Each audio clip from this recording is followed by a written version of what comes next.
प्रेम कबूतर।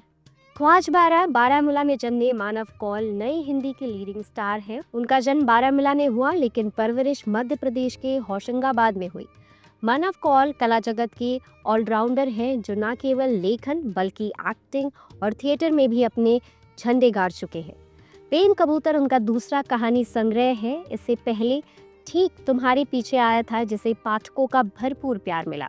ये कहानी संग्रह भी प्रेम को अलग तरीके से समझने का प्रयास करता है। बकौल मानव के शब्दों में कहे तो, अगर हम प्रेम पर बात करें तो मैंने उसे पाया अपने जीवन में है, पर उसे समझा अपने लिखे में है। तो करेंगे किताब पर चर्चा।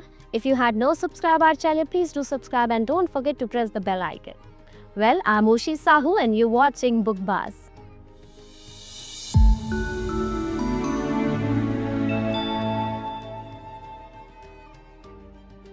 मानव की कहानियां कहीं पहुंचने की जल्दबाजी में नहीं है।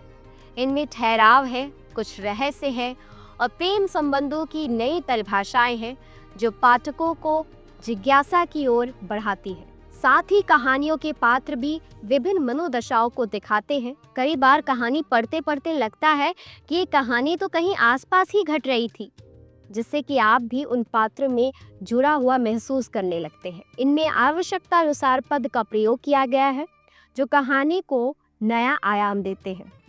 इस संग्रह में कुल 8 कहानियां हैं, जिसमें अधिकतर का थीम प्रेम है। पहली कहानी प्रेम कबूतर में 3 युवा दोस्त अपने अपने तरीके से प्यार को पाना चाहते हैं और उसी में मानव सही कहते हैं कि प्यार आदमी को कबूतर बना देता है।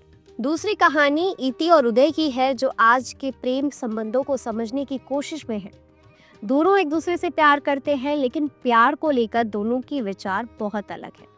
दोनों का ये टकराव ही कहानी का आधार है। तीसरी कहानी नकल नवीस में, जो कलाकार के उधेड़ बुन में आप भी खुद को फंसा पाते हैं। इसमें रूपकों का इस्तेमाल कहानी को रहस्यमय बना देता है। खुद पढ़िए। वो मुझसे प्रेम करती है। प्रेम को वह अलग व्यक्ति समझती है जो हम दोनों के साथ रहता है।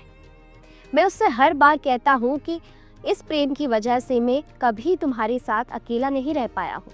चौथी कहानी अबाबिल में एक लेखक और उसकी पाठिका के संबंधों को चित्रित किया है। अबाबिल की शुरुआत कुछ इस तरह होती है, तुम अगर कहो तो मैं तुम्हें एक बार और प्यार करने की कोशिश करूँगा। फिर से शुरू से।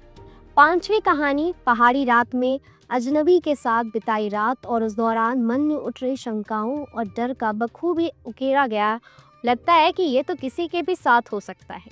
छठी कहानी शंकर के 5 दाने में एक लड़की और उसके अंदर साथ हो रही विभिन्न घटनाओं को दिखाती है, जिससे ये पता चलता है कि उसके अंदर कितने परिवर्तन आते हैं। इसमें पुंडलीक का किरदार पाठकों को पसंद आएगा। 7वीं कहानी शब्द और उनके चित्र भी प्रेमियों को अलग तरीके से दिखाती है। एक लाइन पढ़िए। मैं उससे प्रेम करता था, इतना कि उसे छोड़ना चाहता था। उसे दूर रहकर उसके प्रेम की आँच अपने भीतर महसूस करना चाहता था।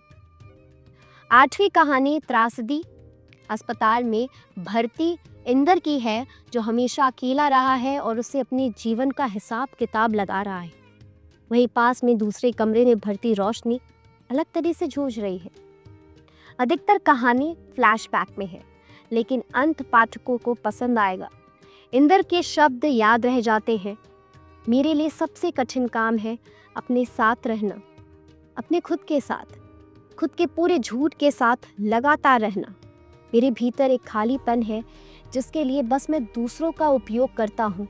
वह आते हैं और कुछ समय के लिए भर देते हैं, पर उनके जाते ही मुझे एक कड़वाहट महसूस होती है। कुल मिलाकर ये सारी कहानियाँ बहुत ही खूबसूरत से लिखी गई है। उम्मीद है आपको ये वीडियो हमारा पसंद आया होगा। ऐसी वीडियो देखने के लिए हमारे चैनल को अभी सब्सक्राइब करें। शुक्रिया।